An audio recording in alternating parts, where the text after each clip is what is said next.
The first time my new neighbor asked if there was room in my bed, she was standing in my hallway at 1:17 in the morning, barefoot, soaked from the knees down, holding a dead houseplant like it was a wounded soldier. I had known her for exactly 9 hours, long enough to know her name was Claire, long enough to know she drank gas station coffee with the seriousness of a woman negotiating with life itself, and long enough to know that when she looked at me with those tired green eyes and asked, "Is there room in your bed?" my answer was going to change everything about the quiet little life I'd been pretending to enjoy. My name is Ryan Keller. I was 32 years old, divorced for 2 years, and I had built my days around work, takeout, and the kind of peace that looks healthy from a distance, but is really just loneliness with clean countertops. I worked as a project manager for a small renovation company in Asheville, North Carolina. Old houses, crooked floors, stubborn plumbing, people with Pinterest boards, and unrealistic budgets, that was my world.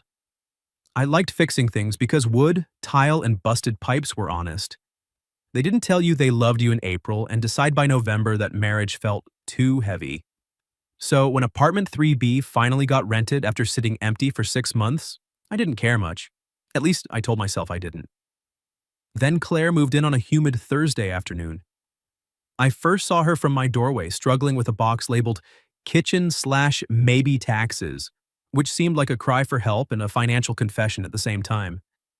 She was wearing jeans, a faded blue t-shirt, and her hair was twisted into one of those messy knots that looked accidental but somehow made her prettier than anyone had a right to be while sweating through a move. She glanced over and caught me watching. "Either help," she said, "or pretend you weren't judging my packing system." I leaned against my doorframe. I was admiring it. Takes courage to put taxes near silverware. It's called emotional balance. I'm Ryan, 3A. Claire, 3B. And this box is heavier than my last relationship, so if you're offering... I don't think I offered. You opened your door. In the South, that counts. I should have shut the door and gone back to my leftover Thai food. Instead, I carried the box inside. Her apartment smelled like cardboard, lemon cleaner, and rain from the storm clouds gathering outside. She had almost no furniture.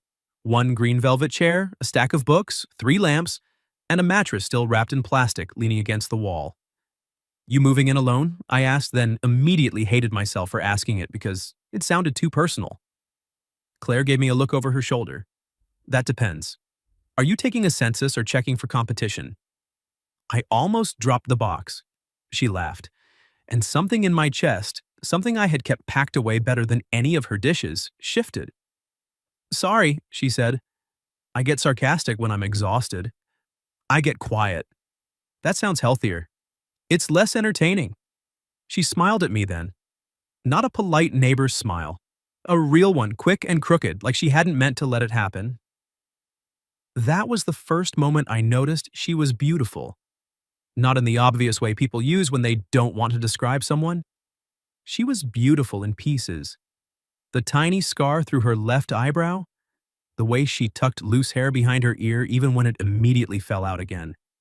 The steady intelligence in her face, like she was always reading the room and deciding how much of herself it deserved. I helped her carry up 6 more boxes before the rain started.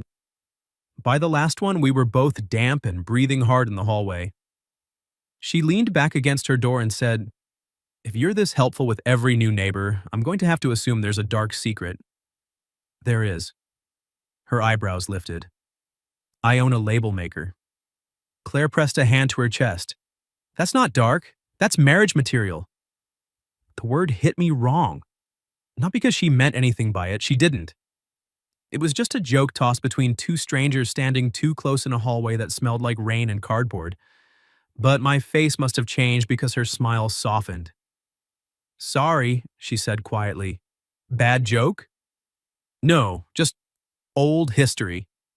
She studied me for half a second, longer than strangers usually do. "I've got some of that too." For a moment, neither of us looked away. Then thunder cracked over the building, loud enough to rattle the windows, and the lights flickered. Claire pointed at the ceiling. "Please tell me this charming old building isn't held together by vibes and landlord optimism?" "Mostly landlord optimism." "Wonderful. I just signed a 1-year lease with a man who described water pressure as spirited. I laughed. She did too. That should have been it. A nice meeting, a little banter, a strange spark I could ignore because I was good at ignoring sparks before they became fires. At 9 that night, I was at my kitchen table reviewing cabinet measurements when I heard a thud through the wall. Then another. Then Claire's muffled voice. No, no, no, absolutely not. I stood up. A second later, someone knocked on my door. When I opened it, Claire stood there holding a towel, her cheeks flushed, her hair falling loose around her face. I'm sorry, she said. I hate being this neighbor on day one, but do you know anything about radiators? It's July. I know, that's part of why I'm concerned. I followed her into 3B and found water spreading across her bedroom floor from an old pipe near the baseboard. Not a dramatic flood, but enough to soak the edge of her mattress wrapping and turn 2 cardboard boxes into papier-mâché. Shut-off valves probably in the basement, I said. She stared at the water, then at me. Of course it is. Because why wouldn't my first night here include a basement? I'll go. I'm coming with you. You don't have to. I've known you 9 hours, Ryan. You seem very nice, but I'm not sending a man I just met into a basement on my behalf like the opening scene of a documentary. Fair. We went down together with my flashlight because the hallway lights had started flickering again. The basement smelled like dust and old paint. Claire stayed close enough that her shoulder brushed mine on the stairs. I told myself it was because of the dark. Then she slipped slightly on the last step and grabbed my forearm. Her hand was cold. Her grip was strong. You okay? I asked. Fine, she said, but she didn't let go right away. I found the valve and turned it until the pipe groaned. The water stopped upstairs, or at least I hoped it did. Claire exhaled. You do realize you've now ruined my plan to remain mysterious. You had a plan? Yes, move in quietly, be elegant, own curtains. You arrived with a box called kitchen, maybe taxes. And yet the mystery remained. By the time we got back upstairs, the storm had broken wide open. Rain hammered against the windows. Claire's bedroom was usable if you had a mop, a fan, and the emotional resilience of a saint. Her mattress, though, had taken the worst of it. The plastic wrap had torn during the move, and one corner was soaked through. She stood in the doorway staring at it. For the first time all day, the jokes left her face. I can sleep in the chair, she said. I looked at the green velvet chair, which was pretty but clearly designed by someone who hated spines. No, you can't. I'm not taking your bed. I have a couch. She turned to me. Ryan. Claire. I'm serious. So am I. Something passed between us then. Not just politeness, not just neighborly decency. It was the sudden awareness that we were alone in her half-unpacked apartment during a storm, both pretending the air hadn't changed. She hugged the towel against her chest. I was supposed to be gone by morning. I blinked. Gone? Her mouth tightened like she regretted saying it. I mean, I was going to decide tonight if I could actually stay here. Why wouldn't you? She looked around at the boxes, the wet floor, the mattress, then finally at me. Because starting over sounds brave until the first night comes, she said. Then it just feels like sleeping in a strange room with all your mistakes stacked around you. There it was. The thing beneath the sarcasm. I knew that feeling too well. The first night after my ex-wife left, I had sat on the floor of my own living room because the bed felt too large and too honest. Nobody tells you silence has weight until you're trapped under it. I stepped closer, not enough to crowd her, just enough to let her know I wasn't going to make her carry the moment alone. You don't have to decide your whole life tonight, I said. Claire looked up at me. That sounds like something a man with labeled storage bins would say. I contain multitudes. Her laugh was soft this time. Then the power went out. The apartment dropped into darkness except for the gray pulse of lightning through the windows. Claire made a small, startled sound, and without thinking, I reached for her hand. She took mine. Not grabbed. Took. Like she had been waiting for permission. We stood there in the dark, rain hitting the glass, her fingers fitting into mine with a kind of quiet that felt more dangerous than thunder. After a few seconds, she whispered, Is there room in your bed? My heart kicked once, hard. I could have made a joke. I could have hidden behind manners. I could have said the couch was fine and kept both of us safely on our own sides of the wall. Instead, I heard myself say, yes. Claire's hand tightened around mine. Then I added, before fear could talk me out of honesty, but only if you don't leave tomorrow. The next flash of lightning lit her face just long enough for me to see her expression change. Not shock, not embarrassment. Hope. And then someone pounded on her apartment door. The pounding came again. Claire's hand jerked in mine, but she didn't let go. Are you expecting someone? I asked. At 1 in the morning during a storm, she whispered. Only if my bad decisions learned how to knock. I stepped toward the door, but she moved with me, still holding on. Ryan, she said softly. I stopped. In the dark, I could barely see her face, but I could feel the tension in her fingers. If it's my ex, she said, don't do anything heroic. That sentence told me 3 things at once. 1, Claire had not moved to Asheville just for the mountain views. 2, she was scared enough to say it out loud. 3, some very stupid part of me already wanted to be heroic for her. Instead, I squeezed her hand. What do you want me to do? She went quiet. Not because she didn't know, because maybe nobody had asked her that in a long time. Another knock rattled the door. Claire? A male voice called. It's Mark from downstairs, water's coming through my ceiling. Her shoulders dropped with relief so fast I almost felt guilty for noticing. Not my ex, she breathed. Unless your ex is named Mark and lives under you. He's not, and if he did, I'd move to the moon. She opened the door. Mark from 2B stood in the hallway wearing a raincoat over striped pajamas, holding a mixing bowl against his chest. Water dripped into it at irregular intervals from his own ceiling, apparently enough to make him both wet and deeply offended. Oh, he said, looking between us. Did I interrupt something? No, Claire said. Yes, I said at the same time. Claire turned her head slowly toward me. Even in the outage-dark hallway, I could see one eyebrow lift. I cleared my throat. I mean, we were dealing with the pipe. Right, Mark said, sounding unconvinced in a way I respected. We explained the shut-off valve. Mark explained his ceiling. The storm explained itself by throwing rain at the windows like gravel. By the time I went downstairs with Mark to check the damage, Claire insisted on coming too. She walked beside me in the stairwell, close enough that the back of her hand brushed mine. Just so we're clear, she whispered, when you said yes out there, what exactly were we interrupting? My attempt at being honest. That sounds dangerous. It was. And the part where you told me not to leave tomorrow? That was the dangerous part. She glanced at me, and for 1 second the storm, the water, Mark's soggy ceiling, all of it faded. You barely know me, she said. I know. I could be terrible. You labeled a box kitchen, maybe taxes, I already assumed. Her laugh slipped out before she could stop it. Then she nudged my shoulder with hers. It was small. Almost nothing. It still felt like a choice. We spent 20 minutes making sure the leak had stopped. Mark was more dramatic than endangered, and once he had 2 bowls under the ceiling spots, he announced he would survive if the building and God allowed it. Back upstairs, Claire's apartment smelled damp and defeated. Mine, across the hall, was dark but dry. She stood between our doors like the hallway was a border crossing. You don't have to do this, she said. I know. I can sleep in the chair. No, you can't. I can sleep on the floor. I have hardwood. I can develop a new personality and enjoy discomfort. Claire. She stopped. I opened my apartment door and stepped aside. Come in. For a moment, she only looked at me. Then she walked past. My place was cleaner than it had any right to be at 1:48 in the morning.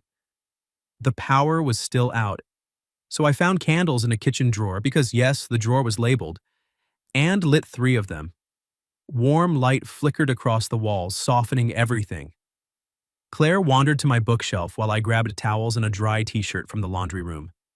You alphabetize by author, she said. It's a system. You're a deeply suspicious man. I also separate screws by size. She looked over her shoulder. Ryan Keller, stop flirting so aggressively. I nearly dropped the shirt. She smiled then, and the room changed again. Not into something safe, into something alive. I handed her the shirt. Bathroom's on the left. You can change if you want. I'll take the couch. Her fingers brushed mine as she took it. You keep saying that. Because it's true. What if I don't want you on the couch? My pulse lost its rhythm. Claire's face went pink, but she didn't look away. I don't mean... She swallowed, then gave a small, embarrassed laugh. I mean, I trust you, which is ridiculous because I met you today, but I do. And I don't want to be alone tonight. The honesty in her voice hit harder than any flirtation could have. I leaned back against the counter, giving her space because I wanted to step closer too badly. Then I won't leave you alone. Her eyes softened. She disappeared into the bathroom. When she came out wearing my gray t-shirt and her damp jeans, her hair loose around her shoulders, every reasonable thought I'd ever had left, quietly through the nearest exit. The shirt fell to mid-thigh. She tugged at the hem. Don't say anything. I wasn't going to. You have a face. I've been told. It's saying things. My face is very rude. It's saying I look good in your shirt. I looked at her then. Really looked. You do. The teasing faded. Claire held my gaze and the candlelight caught the green in her eyes. Thank you, she said, but it sounded like she was thanking me for more than the shirt. We ended up sitting on my bed above the covers, backs against the headboard, a respectful foot of space between us that somehow felt more intimate than touching. Rain filled the silence. The candle on my dresser flickered shadows across her bare knees. She told me her ex's name was Daniel, that he hadn't hit her, not once, and she always felt like she had to lead with that so people would understand why leaving had been hard. He just made me smaller, she said, one comment at a time. My laugh was too loud. My job wasn't impressive. My friends were bad influences. My clothes were trying too hard. She stared at her hands.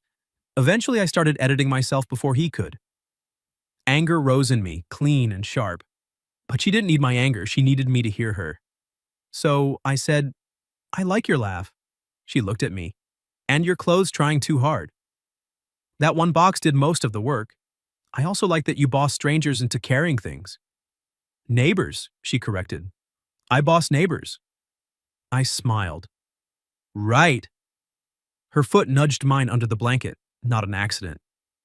I don't know if I can stay, she whispered, but when you said you wanted me to, I wanted to believe you. I turned my hand palm up on the space between us. Claire looked at it. Then she slid her hand into mine. This time there was no storm excuse, no dark basement, no sudden fear. Just her choosing to touch me. I meant it, I said. Her thumb moved over my knuckles. You shouldn't make offers like that to women who are trying very hard not to fall apart. I'm not offering because you're falling apart. No? No. I looked at her, heart open and stupid and awake. I'm offering because I liked you before I knew you needed anything. She went still. Then Claire leaned over that careful foot of space and kissed my cheek. Not my mouth, not yet. But her lips stayed there 1 second longer than necessary, warm against my skin. When she pulled back, her eyes were bright. That's your warning, she whispered. For what? For tomorrow. Her mouth curved. I might stay. Claire did stay. Not in the dramatic way movies make it look. There was no sunrise confession, no sweeping music, no sudden certainty that life had rearranged itself for us. There was just morning light through my blinds, my neck stiff from sleeping upright, and Claire's head on my shoulder. At some point in the night, the careful space between us had disappeared. Her hair smelled faintly like rain and my laundry detergent. Her hand was curled loosely around the front of my t-shirt, like she had reached for me in her sleep and decided I was worth keeping. I didn't move. I barely breathed. Then she stirred, blinked awake, and looked up at me from 2 inches away. For one unguarded second, she smiled. Then her eyes widened. Oh no, I frowned. That's not the reaction a man hopes for. I slept on you. I noticed. All night? Most of it. Did I drool? I'm too much of a gentleman to answer. She groaned and tried to sit up, but her hair caught on my shirt button. We both froze. Then she started laughing, soft and embarrassed, while I carefully untangled one curl. This is how I die, she said. Strangled by intimacy. You survived the basement. You can survive my button. You don't know that. When I freed her hair, my fingers lingered for half a second near her cheek. I meant to pull back. I didn't. Claire noticed. The room went quiet. Her smile faded into something warmer. Sleep had softened her edges. She looked less like the woman who had teased me in the hallway and more like someone standing at the doorway of her own heart, deciding whether to let me see inside. Morning, I said. Morning, she whispered. I wanted to kiss her. Badly. But wanting wasn't the same as taking, and I had learned, too late in life maybe, that tenderness mattered most when it had somewhere to stop. So I brushed my thumb once, lightly over the back of her hand and said, Coffee? Her expression changed. Not disappointment exactly. Challenge. You're offering coffee instead of kissing me? My brain stopped functioning. I was being respectful. Very noble. She tilted her head. Also mildly annoying. You want me to be less respectful? I want you to be brave enough to ask. There it was. Claire reaching for me without shrinking. Not needing rescue. Not hiding behind jokes. Choosing. My chest tightened. Can I kiss you? I asked. Her answer was immediate. Yes. The kiss was gentle at first, barely more than a question. Her lips were warm, soft, a little hesitant until my hand rose to her cheek and she leaned into me with a breath that sounded like relief. Then she kissed me back. Not like a woman falling apart, like a woman coming back to herself. Her fingers slid to my jaw. Mine settled at her waist over the old gray t-shirt she'd borrowed, and the simple fact of touching her made the room feel too bright, too small, too full of everything I'd refused to want. When we broke apart, she stayed close. Well, she said, breathless, that was terrible for my plan to remain mysterious. I'm starting to think the mystery was mostly cardboard. She laughed against my shoulder and I wrapped an arm around her because she moved there first. We made coffee in my kitchen with the power finally back on. Claire sat on the counter wearing my shirt and a pair of borrowed sweatpants rolled 3 times at the ankle, watching me like I was doing something more interesting than measuring grounds. You're very precise, she said. It's coffee. It's a beverage, not a hostage negotiation. You said you drink gas station coffee. I'm trying to save you. Careful, Ryan. Improve a woman's standards too much and she may never leave. I turned, mug in hand. Good. The word landed between us. Claire's teasing softened.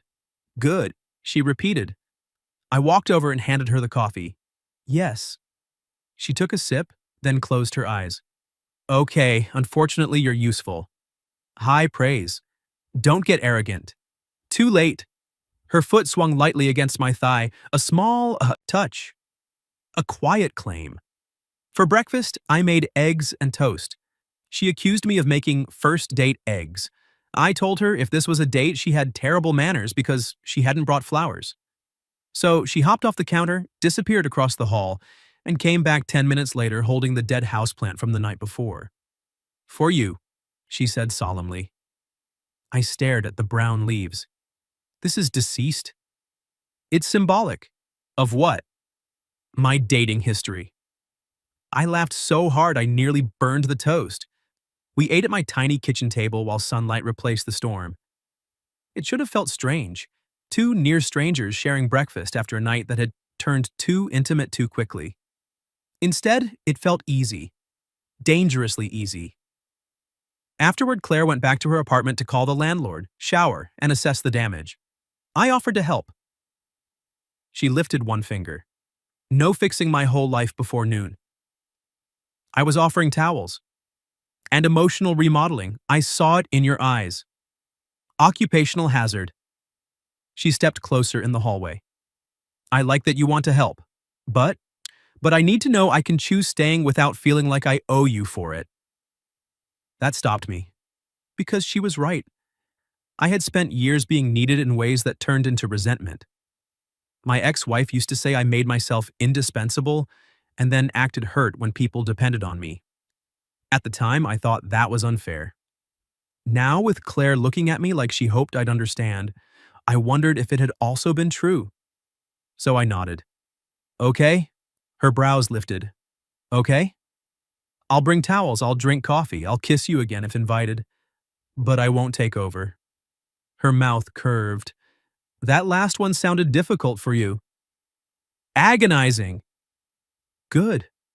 She leaned up and kissed me quickly, just a soft press of her lips to mine, over before I could properly react. Growth should hurt a little. By early afternoon, her apartment had fans blowing, towels down, and every window open.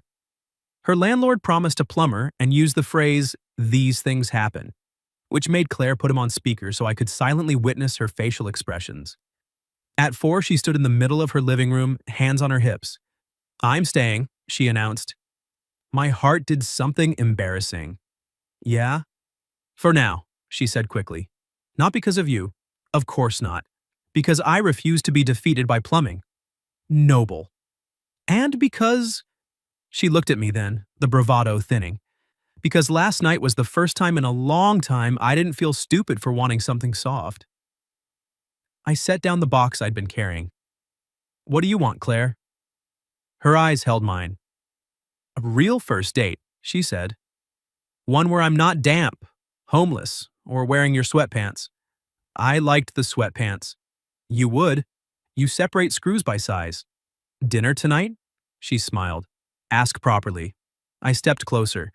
"Claire, will you go on a date with me tonight?" "Yes," she said. "But I'm choosing the restaurant."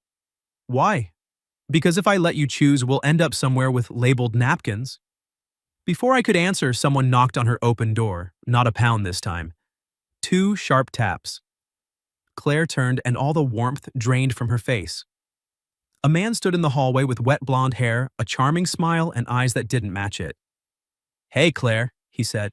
"We need to talk." For 1 second, nobody moved. Daniel stood in Claire's doorway like he belonged there, holding a bouquet of white tulips and wearing the kind of smile men practice in mirrors. Expensive jacket, clean shoes, calm voice. He looked at me, then at Claire.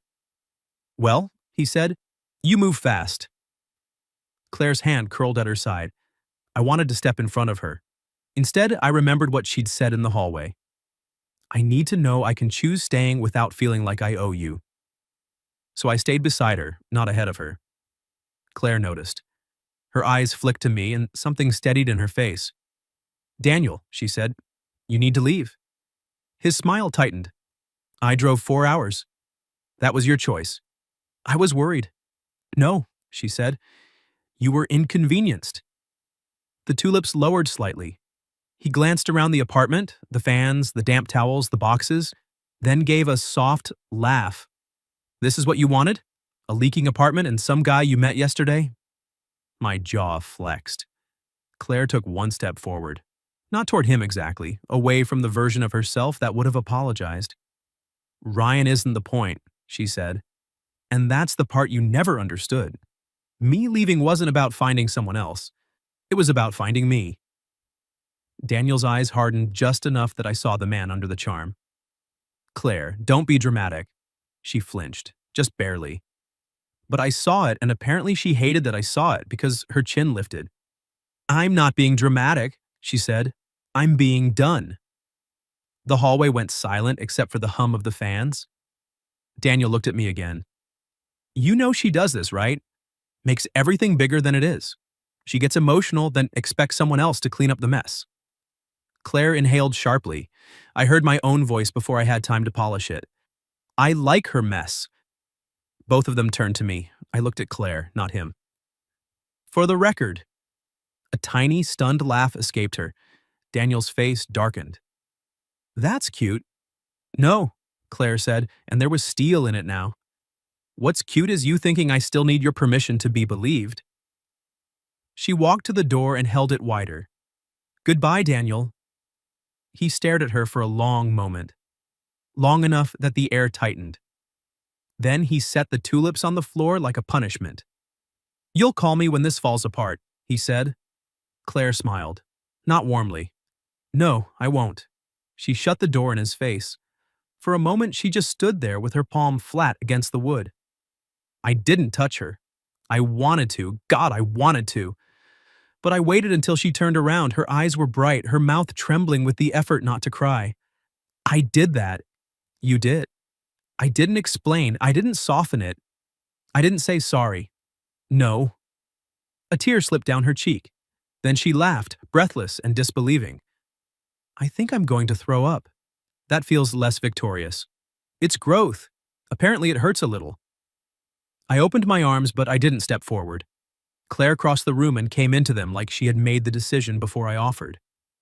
I held her while the fans blew warm air around us, and the abandoned tulips sat outside her door. After a minute, she mumbled into my chest, "You like my mess?" I said what I said. That was a dangerous line. It was honest. She tilted her face up. You keep doing that. What? Saying things that make it hard to be cynical. I brushed a tear from her cheek with my thumb. Sorry. No, you're not. No. Her gaze dropped to my mouth, and this time, she kissed me first. It wasn't the careful morning kiss. This one had relief in it, and anger and triumph, and the shaky sweetness of a woman choosing what came next. Her fingers gripped my shirt. Mine slid around her waist, pulling her close enough that I felt her heartbeat against me. When she pulled back, she was smiling. A real smile. There, she whispered. Now Ryan is the point. I laughed and she kissed me again. We did not cancel the date.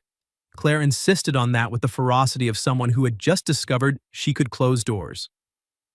I refuse, she said, standing in my bathroom doorway 2 hours later, to let Daniel be the most memorable man I see today.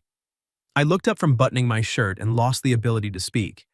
She wore a green dress that made her eyes look impossible and her hair loose around her shoulders. No armor, no apology, just Claire. Soft and sharp and bright enough to ruin me. You're staring, she said. Yes. Any notes? Several, none appropriate for a first date. Her cheeks flushed. That good? That dangerous. She stepped closer and straightened my collar. You clean up well for a man who flirts with storage systems. You wore green on purpose. I did. Why? She smiled. Because you noticed my eyes.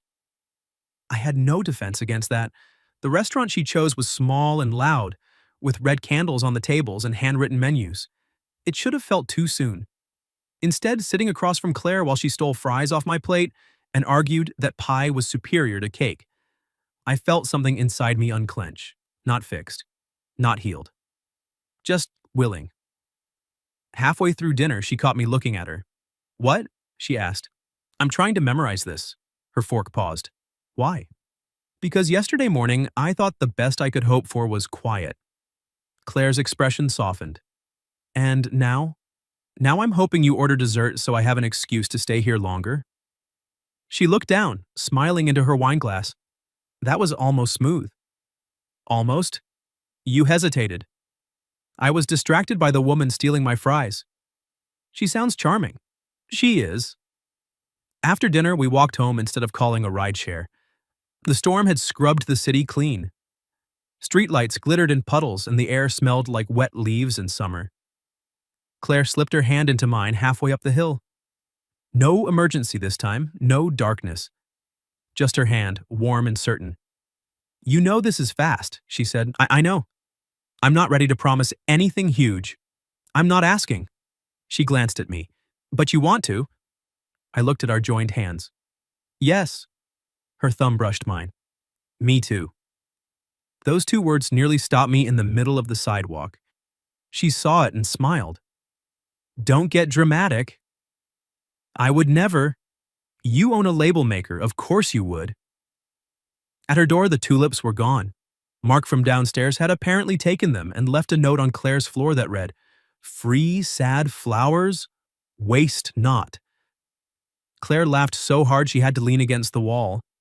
Then she turned to me, laughter fading into something tender. Come in, she asked. I did. Her apartment was still half unpacked. The floor fan hummed. Boxes leaned in towers, nothing about it was perfect. But Claire took my hand and led me to the middle of the room anyway. No bed, she said. No couch. First dance instead. There's no music. She reached up, resting both hands on my shoulders. Then hum. I don't hum on command. You do now. So I hummed badly some song I half remembered from nowhere, and she laughed into my neck while we swayed among the boxes. After a while, she grew quiet. I'm scared, she admitted. I rested my cheek against her hair. Me too. You are. I'm scared I'll want too much. Scared I'll try to earn being loved instead of just letting it happen. My throat tightened. Scared you'll wake up and decide I was only safe, not wanted. Claire pulled back. Her eyes searched mine. Then she touched my face with both hands. Ryan, she said softly, I wanted you before you were safe. The words went straight through me. She kissed me slowly then, like she had all the time in the world to prove it. And when she pulled me toward her borrowed, finally dry mattress on the floor, she smiled against my mouth and whispered, Stay tonight. My answer was easy. Yes. I stayed. Not because the night demanded it, because Claire asked, because she wanted me there. And for the first time in a long time, I let that be enough. We slept on her mattress on the floor, surrounded by half-open boxes and the low whir of the fan. Nothing rushed. Nothing needed proving. She curled against me with her back to my chest, my arm around her waist, and just before sleep took her, she covered my hand with hers. Ryan? She whispered. Yeah? If I panic tomorrow and pretend I'm extremely casual about this, don't believe me. I smiled into her hair, noted. And if you panic? I'll probably organize something. Of course you will. Her fingers slid between mine. Then she said so softly I almost missed it. I'm glad you opened your door. I held her a little closer. I'm glad you knocked. In the morning, I woke to Claire staring at me. Her chin was propped on her hand, hair a wild mess around her face, one bare shoulder peeking out from beneath the sheet. Sunlight cut across the room and caught the tiny scar in her eyebrow. She looked beautiful in a way that made me ache. What? I asked, voice rough. I'm deciding something. That sounds ominous. It is. She leaned closer. I've decided I like you before coffee. That's serious. Don't let it go to your head. Too late. She smiled, then kissed me slowly, sleepy and warm and certain. Afterward, she rested her forehead against mine. I still don't know exactly what I'm doing, she said. Me neither. That's comforting and horrifying. We can be confused together. Her thumb brushed the corner of my mouth. Together sounds nice. So that's what we did. Not perfectly, not magically. Together didn't fix everything overnight. Daniel texted twice. Claire blocked him both times, once with trembling hands, once while eating cereal in my kitchen and declaring it character development. The landlord replaced the bad pipe after Claire threatened to write a review so detailed it would qualify as literature. Mark from downstairs continued appearing at odd moments, usually to report on the emotional humidity of the building. And Claire did panic. On our fourth date, after laughing through an entire terrible mini-golf game, she went quiet in the parking lot and told me she was terrified she'd only traded one man's expectations for another's. It hurt to hear. But I was learning not to make pain the enemy of honesty. So I handed her the putter she'd stolen by accident and said, Then tell me what expectations I'm putting on you. She stared at me. Then she laughed. Then she cried. Then she told me. Some of it was fair. Some of it was fear wearing my face. We sorted through it slowly, sitting on the curb under a blinking neon windmill, while teenagers walked past pretending not to stare. At the end, she leaned her head on my shoulder and said, You're annoyingly patient. I'm actually screaming internally. I know. She kissed my jaw. It's one of your better qualities. I had my own panic, too. The first time she left a toothbrush at my apartment, I stood in the bathroom staring at it like it was a live grenade. Claire found me there. Should I name it? She asked. I looked at her. What? The toothbrush. You seem emotionally involved. I laughed, but it came out strained. She took my hand. Too much? I wanted to say no. I wanted to be the easy man, the healed man, the man who didn't flinch at small domestic evidence of being chosen. Instead, I said, a little. Her face didn't close. She just nodded. Okay, you're not mad. No. She squeezed my hand. I don't want to move into your life like a hostile takeover. I exhaled. But, she added, I do want drawer space eventually. Eventually? Eventually? What size drawer are we discussing? There he is. She grinned. My romantic inventory manager. I pulled her close and kissed her until she laughed against my mouth. 6 months later, Claire's apartment no longer smelled like cardboard and wet wood. It smelled like basil from the plant on her windowsill, vanilla candles, and the coffee she now admitted was better than gas station coffee, though she claimed she missed the danger. Her once dead houseplant had not survived, but we gave it a funeral in a takeout container and replaced it with a fern named Mark. He's dramatic and thrives in humidity, Claire said. It fits. By then, we had a rhythm. Friday nights were hers to plan, which meant art shows, taco trucks, bookstore readings, and once, inexplicably, a pottery class where my bowl looked like it had suffered a personal tragedy. Sunday mornings were mine, which meant pancakes, long walks, and furniture shopping we both pretended it was casual. Then one rainy Thursday night, almost exactly a year after she moved in, Claire knocked on my door again. I opened it to find her barefoot in the hallway holding a box. This one was labeled kitchen/definitely taxes. My heart stopped.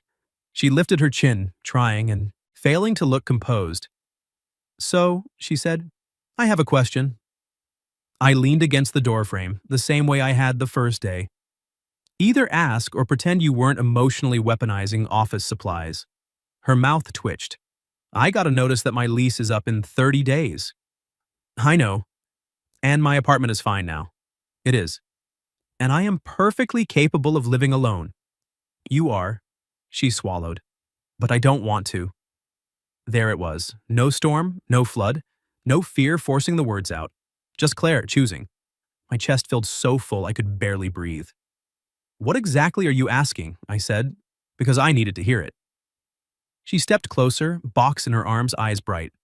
Is there room in your bed? I smiled, but my voice came out rough. Yes. She arched an eyebrow. Conditions? I reached for the box, set it carefully inside my doorway, then took her face in my hands. Yes, I said. Only if you don't leave tomorrow. Claire's laugh broke into a kiss. She kissed me in the hallway where it started, under the old flickering light with rain tapping against the windows, and our doors open on either side of us. Then she whispered, I'm not leaving. By the following spring, there were 2 toothbrushes in my bathroom, her green dress in my closet, my label maker in a drawer she had deliberately labeled nerd equipment, and a fern named Mark flourishing in the window. Our bed was not too big anymore. Some mornings I woke up before her and watched sunlight move across her face. Sometimes she'd catch me and mumble, creepy but affectionate, before pulling me back under the covers. And every time I thought about that first night, a soaked mattress, a dead plant, a woman brave enough to ask for a place to rest and brave enough to stay when I asked her to. The room in my bed had never been the real question. The real question was whether there was room in my life for love again. Claire answered it by reaching for my hand in the dark, and I answered it by holding on. What would you have done if your brand new neighbor asked if there was room in your bed, but you already knew you didn't want her to leave tomorrow? Have you ever experienced something similar? Meeting someone at the strangest possible moment and feeling your whole life shift? Tell me your story in the comments. If you like this one, leave a like, subscribe, and I'll see you in the next video.